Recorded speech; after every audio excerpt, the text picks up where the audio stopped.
Assalamualaikum warahmatullahi wabarakatuh. Halo semuanya, perkenalkan kami dari kelompok 2 yang terdiri dari 7 anggota. Yang pertama ada Feni Fitria, yang kedua Arfian Damaisya, yang ketiga Indah Permatasari, yang keempat Zamilun Nisania Syamani Azahwa, yang kelima ada Rindi Antika, yang keenam Aljana, dan yang terakhir ada Asri Sabrina. Pada kesempatan kali ini kami akan membahas memahami penerapan TIK dalam pembelajaran. Lebih lengkapnya dapat disimak video berikut ini. Teknologi informasi dan komunikasi secara terminologi merupakan suatu proses dalam menyampaikan informasi melalui pengelolaan data yang melibatkan pengiriman dan penerimaan informasi dengan menggunakan simbol tertentu. Menurut Kamus Oxford, teknologi informasi adalah studi atau penggunaan peralatan elektronika, terutama komputer, untuk menyimpan, menganalisis, dan mendistribusikan informasi apa saja, termasuk kata-kata, bilangan, dan gambar. Teknologi informasi dan komunikasi mencakup dua aspek, yaitu teknologi informasi dan teknologi komunikasi. Teknologi informasi meliputi segala hal yang berkaitan dengan proses, penggunaan sebagai alat bantu, manipulasi, dan pengelolaan informasi. Sedangkan teknologi komunikasi adalah segala sesuatu yang berkaitan dengan penggunaan alat bantu untuk memproses dan mentransfer data dari perangkat yang satu ke yang lainnya. Pada era digital saat ini, perkembangan teknologi informasi dan komunikasi telah membawa dampak signifikan dalam berbagai aspek kehidupan, dari bidang bisnis, pendidikan, hingga komunikasi interpersonal. TIK telah merubah cara kita berinteraksi dan melakukan berbagai aktivitas sehari-hari. Lalu, bagaimana sejarah perkembangan TIK?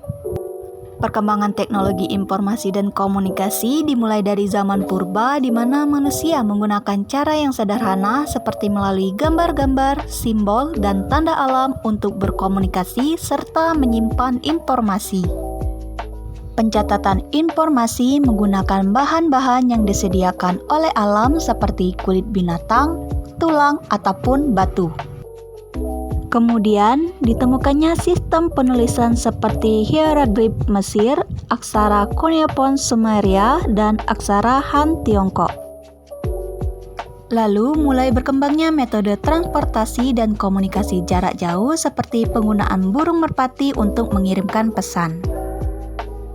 Pada abad ke-15 ditemukannya mesin cetak oleh Johannes Gutenberg yang memungkinkan penyebaran pengetahuan dan informasi secara luas menjadi lebih mudah.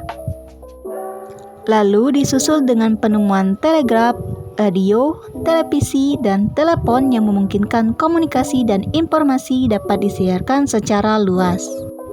Di tahun 1940-an dimulainya perkembangan komputer yang membawa revolusi dalam pemrosesan data dan komunikasi. Internet mengubah cara manusia berinteraksi dan berkomunikasi, membuka akses ke informasi global. Dengan adanya mobile computing dan perangkat mobile merubah cara kita mengakses informasi dan berkomunikasi, membuatnya lebih portable dan mudah diakses.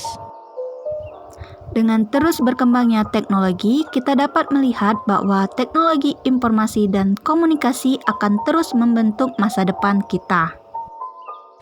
Fungsi dan manfaat TIK ini banyak sekali, terutama dalam pembelajaran ataupun bidang pendidikan. Yang pertama, teknologi berfungsi sebagai alat atau tools. Dalam hal ini, TIK digunakan sebagai alat bantu bagi pengguna atau siswa untuk membantu pembelajaran. Selanjutnya, teknologi berfungsi sebagai ilmu pengetahuan atau sains. Dalam hal ini, teknologi sebagai bagian dari disiplin ilmu yang harus dikuasai oleh siswa. Misalnya, teknologi informasi dan juga manajemen informasi atau ilmu komputer. Selanjutnya, teknologi berfungsi sebagai bahan dan alat bantu untuk pembelajaran. Sebagai alat bantu untuk menguasai sebuah kompetensi berbantuan komputer.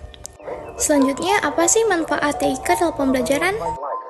Yang pertama yakni meningkatkan efisiensi pembelajaran, selanjutnya meningkatkan aksesibilitas, memperkaya pengalaman pembelajaran, meningkatkan keterampilan digital, mendapatkan informasi lebih mudah, dan juga meningkatkan keterlibatan siswa.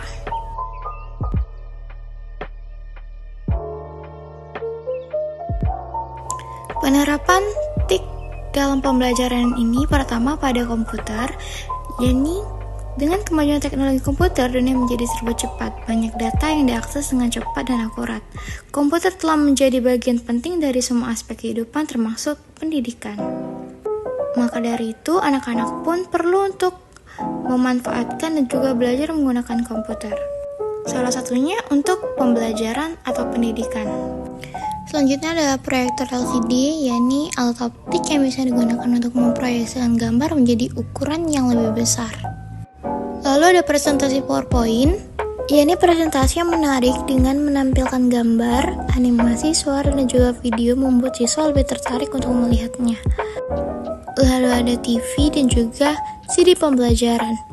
CD pembelajaran ini adalah media pembelajaran interaktif yang menggabungkan teks, suara, gambar, animasi, dan video ke dalam satu produk, atau kita sebut saja CDI atau CD-ROM Interactive.